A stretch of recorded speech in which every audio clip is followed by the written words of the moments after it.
Hi everybody, I'm Joey Paul and I'm an indie author, and welcome back to my channel. I write young adult fiction across a variety of genres, and if you think that might interest you, then think about subscribing below. It's a new year, and with it comes the thought of a lot of aspiring writers that they should finally start that novel they've always wanted to write. I applaud the idea, and I thought I would do a video today that talked about ideas for both the new to writing and the older ones who might have already done some of this but are looking for ways to find more. So let's talk about cultivating ideas. Number 1, start with whatever you have. For some writers this is going to be characters, for others it's plot, for others it's just a place and setting they've thought of and nothing else really to go on. Whichever you are, it's okay. This is the place to start. Even though I've drafted almost 50 books and released 21 of them, with number 22 coming this year, I'll admit that it's all over the place for me as to where I start with. Some of my books started with a premise, like the seed of an idea, others started with a character and a thought of what I could put them through, others have started with a setting and having to think of a plot to go along with it. Whichever it is, this is obviously your starting point, because you can't start with nothing at all and hope to come up with a viable option. So whichever and whatever you have, this is where you got to start. Number 2, think about genre category. I am someone who writes young adult and writes across all the genres. I started out with thrillers and paranormal mystery, and usually my books have some crime mystery element to them. It's only as I've grown as a writer and my ideas have bloomed that I've branched out into things like dystopian and urban fantasy. You don't have to do that. A lot of writers will stick to one category and one genre for all their ideas, and there is nothing wrong with that. I simply mention it because you also don't have to stay in just the one genre or category. I don't think that I will pretty much ever write adult, but I've not closed myself off to the chance. If you have some ideas in mind, whether that be a setting or plot or characters and so on, then you can start thinking about where you want to go with this.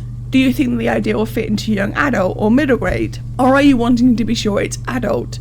Do you think that you'd rather only write in this one specific genre, and if so, does your idea fit that genre?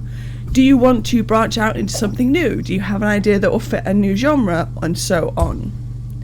Whatever the answers to these questions and others I've not mentioned, that's where you end up going next. Like if you know that you want to write paranormal romance, then you also know that whether you've thought of it or not, you will need to add some paranormal elements.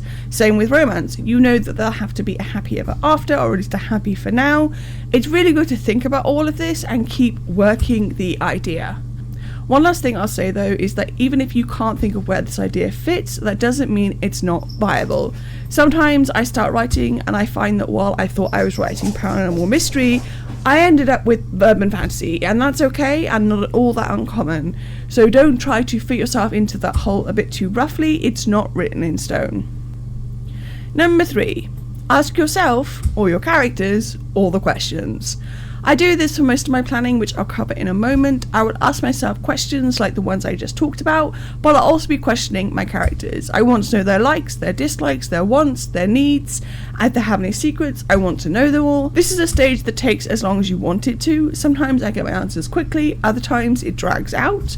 Whichever it ends up being for you, just make sure that you're asking all the big questions and keeping a note of what the answers are. I've never been one to do character sheets, but there are some times when I think it comes in handy, and that's one of the reasons why they are so popular, because while you may not think you need to know your character's favourite ice cream or colour, there might be a chance when drafting that it becomes a thing. Number 4, outline if you want to, or brainstorm no matter what. This is the one where a lot of people won't be happy no matter what I say. For the planners, knowing that I'm not one, it feels like I'm not the right person to discuss this. For the pantsers, which I am more of one, it feels like telling people how to do things my way and sounding like it's the only way and they are doing it wrong. In truth, a lot of people fall somewhere in the middle. I've never planned extensively when it comes to drafting. I much prefer having little goalposts to hit and then going wherever the story takes me.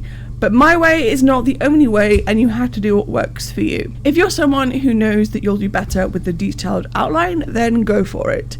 If you're new to writing and don't know where to start either outlining or drafting, then there are several amazing videos here on Authortube about different outlining methods, and while I've never really used any of them, I know people who have with success.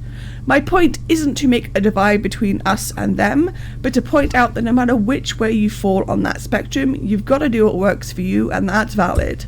So if you need to outline or want to try it, then do that. And if you don't, then don't. No matter which way you fall, you do need to brainstorm, because that's where the big ideas are born. And number 5, start writing. So now you have it all, the idea, the characters, the setting, the plot. You have it either in your head or on outline, and you're ready to finally do the thing. I don't have any more advice for you here other than to take your time, ease into it, and just really enjoy yourself with drafting. While some writers have a love for editing or revising, others adore drafting.